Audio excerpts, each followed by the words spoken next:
Tales of Tanorio recently held their first ever Halloween event inside of the game, and it is incredible. Running from October 31st till December 7th, we got so much stuff in this update that I just had to make a video going over it. Because Tales of Tanorio does unfortunately have a reputation of delivering half-baked updates that release with a ton of bugs that no one wants to even give it a chance. But I'm here to say that this event, The Haunted Realm, was probably one of the best Halloween events we've gotten from any of the main creature capture games on Roblox ever. Now that's a pretty bold statement, and I don't blame you if you don't believe me, so allow me to explain myself. First, let's go over the main content inside of the update. When you spawn into the event, there are 4 main things that you can immediately start doing, with the main attraction being the Haunted Mansion, which, if you weren't aware, this event was actually a collaboration between Tales of Tanorio and Doors. Doors being an incredibly popular horror game on Roblox. The minigame follows a similar playstyle to Doors, where you go through 100 rooms and encounter a bunch of different entities. However, all of the entities are Tanorians. I will cover the Haunted Mansion in its own section, but for now, let's move on to the Wild Encounters, where you'll be doing the majority of your hunting. We have a couple of returning fellows like Wispout and Caterpillar and Cornica, as well as Lou Creep, but there are bunch of new Tanorians in this area as well, mainly Whispling, Wicked, which is this little candle fellow, as well as a variant of Rootrake, which is pretty neat. This update added 12 new Tanorian species, but they also added a bunch of other reskins, and 2 of those Tanorians can only be found in this lobby section of the map. Pumpkins will spawn around the map, and when you interact with it, you will be put into an encounter with Jacknid, which is this little spider pumpkin fellow. It's honestly adorable. I just had an alpha and a roaming spawn at the exact same time. That's kind of unlucky. But also in the lobby is a second, smaller minigame where you can go in front of these houses and you'll have a 25% chance to encounter Sweetbone, which is a 1 in 4 chance to encounter this little guy. And when you're not encountering him, you will get, okay, I just got it both twice in a row. And when you're not encountering Sweetbone, you'll get some candy corn, which is this event's currency. Both the Jacknid and the Sweetbone can be shiny. However, the Jacknid also has a rare alternate form where it can be white, a white pumpkin, and that form also has a shiny, and it's going for a lot. Finally, there is one last encounter method that you can do, but it's a lot more boring than the other 4, which is if you interact with the Halloween shop, which is the NPC on the left over here, you can scroll down and buy yourself a Nightmare Doll Fib, which you can see here is a pretty cool reskin. If you like this, it can be shiny, it can be alpha, it can be all that, so if you like that, then you could go for it if you want. Speaking of the reskins, let's go over the new Tanorians that were added with this update. There were 12 new Tanorians that were added with this update, but there are also 15 reskins, so we're going to go over all of them right now. Marball is a dark earth type that can be encountered inside the wild grass in the Haunted Realm. I know it's supposed to be like a weeping angel, like a stone structure, and I like its concept, but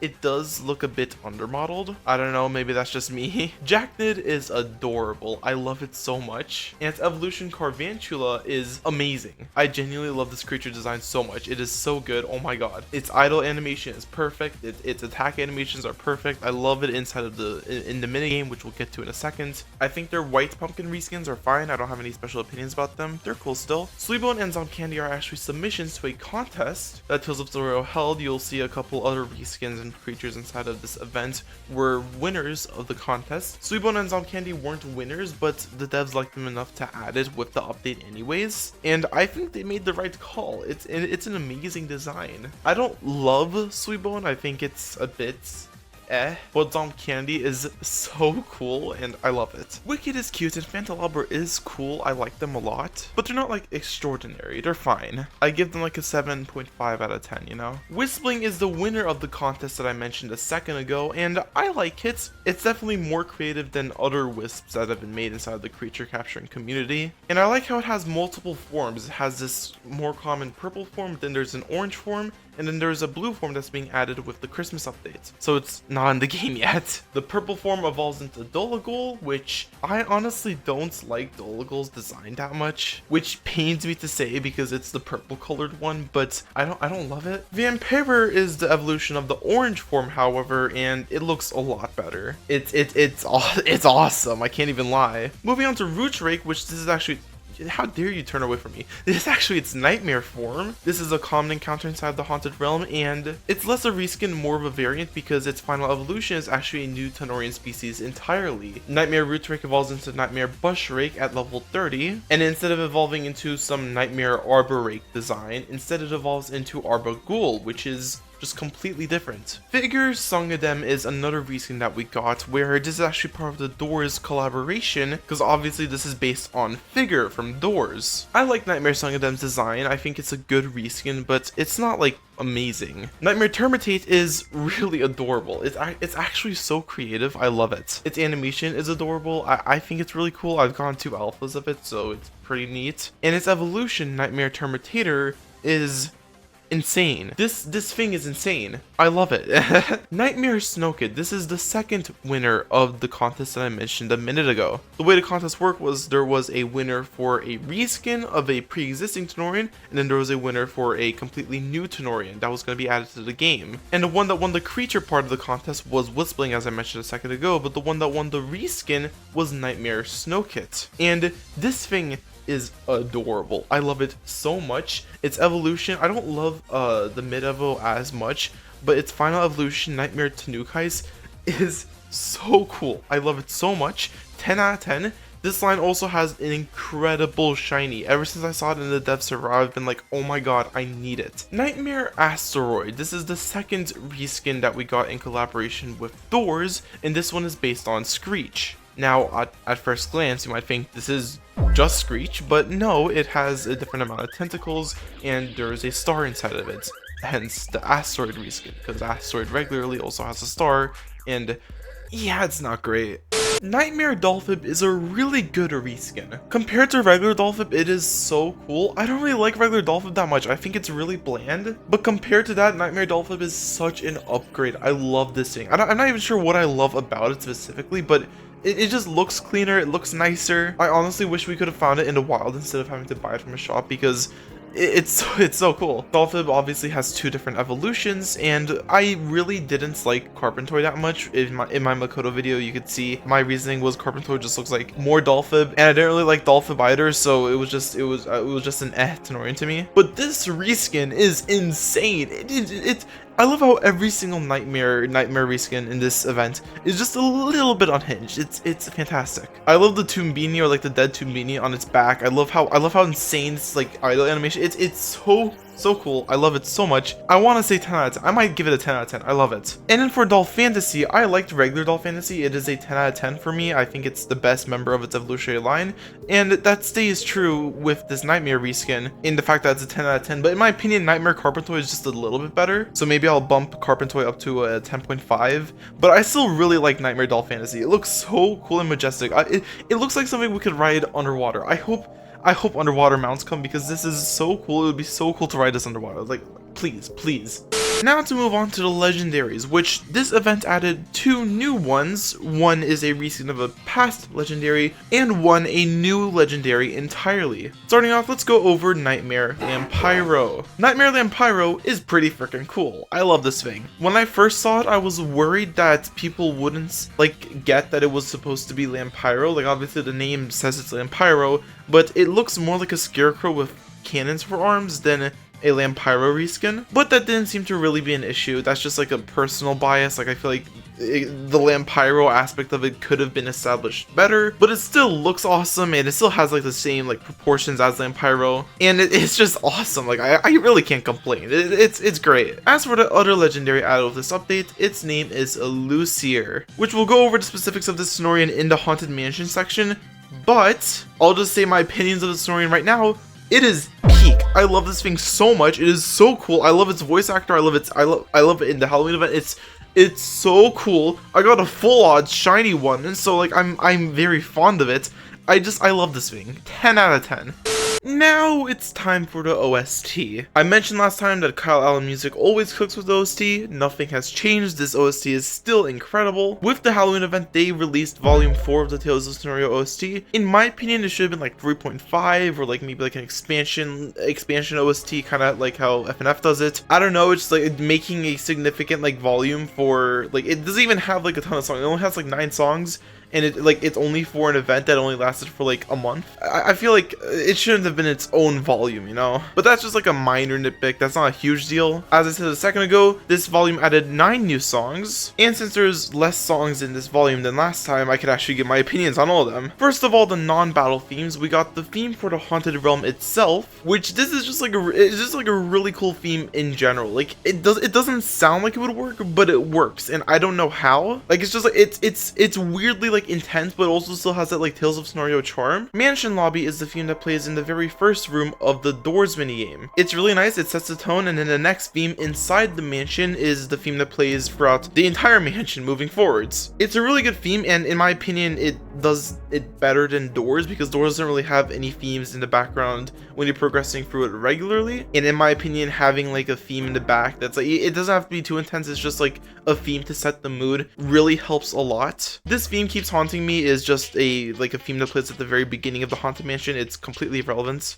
Like it's short, like you don't have to worry about it. Hallway Chase is the theme that plays during, I want to say door 75, I think that's it. Or like the doors around door 75 when Nightmare Lamp Pyro chases you through the maze. So it's not really a hallway chase at all, so I don't really know why it's called that. I like Hallway Chase. I think it's a good theme. I think I like it more than Seek's Chase theme. When the Doors collab was first announced, I was actually expecting a remix of the Seek Chase theme. I'm glad we didn't get that though, because this is better in my opinion. I don't know. I like it a lot. It like gets you into the mood of like, okay, I have to lock in whenever you get to this part. It's awesome. Mansion Library plays for a very brief moment at door 100 right before you fight Elusier. Mansion Library is cool. Again, it like sets the tone for door 100, but it's there for such little time, and I feel like the effort that went into making Mansion Library could have gone to making a theme for door 50, which is the Green Yard. Now in a perfect world, I think both themes could coexist, but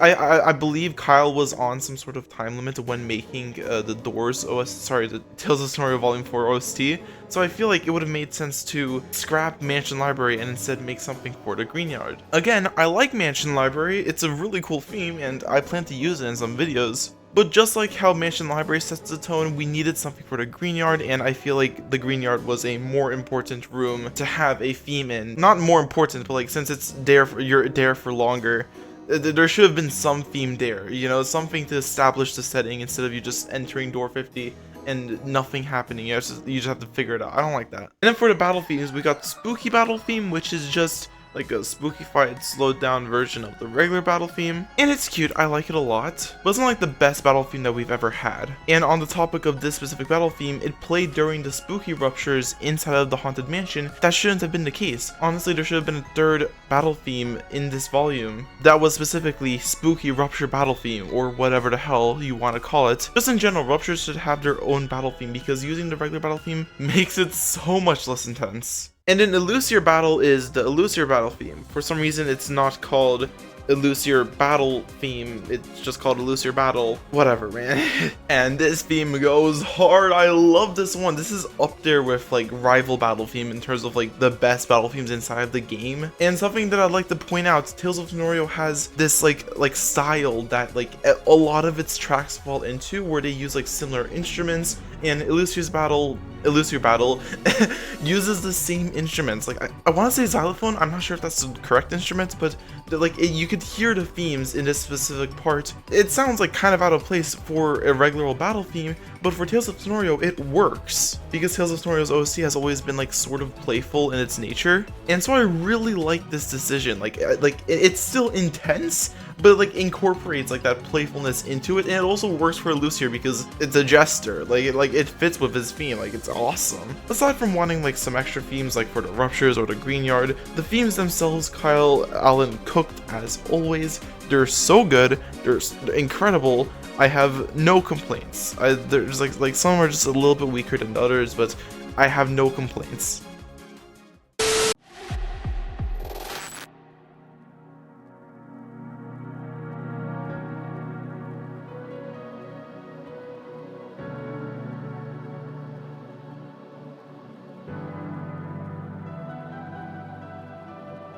Alright, enough stalling, let's go through the Haunted Mansion, which is definitely the highlight of this event. It's so fun. It's buggy, but it's fun.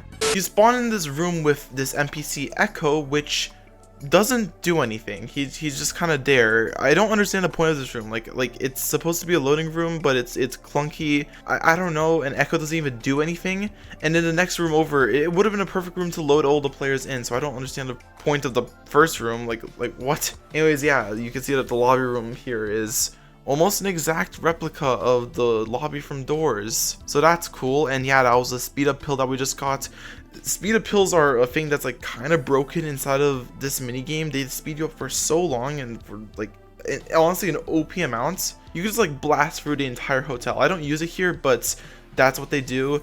This is what the closet looks like. It's a bit clunky. You're supposed to use it for a Nightmare Terminator, which is the Rush equivalent, but he stopped working after a point inside of the event, so I don't know what's the plan with him. This is the nurse room that gives you healing pills and has another NPC that looks similar to Echo but different. It's a nurse. At least this one serves a purpose, unlike the Echo room, which literally does not serve a purpose. There is also a dupe equivalent inside of this mini game, which is Orbagool. You can see over here, you can go into the room and he just kind of hurts you. I don't really like this because you can see 006, that's the exact same number as the door that I was supposed to go in. Also, you can see the speed pill is broken. That's the actual door that I was supposed to go in, but the number didn't change inside of the fake door. You can only tell by this really loud and disgusting breathing sound that's behind the fake door. Anyways, this next room is our first Marball room. You essentially just look away from it and it approaches closer to you, and it's really creepy. But it's a cool gimmick. I like this entity. Something that I dislike about the generation of the doors inside the Haunted Mansion is that they do it 5 at a time instead of doing it like every 1 or 2 doors ahead of you. So whenever you enter through a door that's a multitude of 5, it will take like 5 seconds for the door to actually load because the game hasn't loaded in what's behind that door, so it has to take a second. And I don't like that. Like it stops your flow. Really halts the pacing of the Haunted Mansion. This is the asteroid screech thing. It didn't make any sound. It didn't make anything. Like you could barely even hear it. You just kind of have to like be aware whenever in a dark room.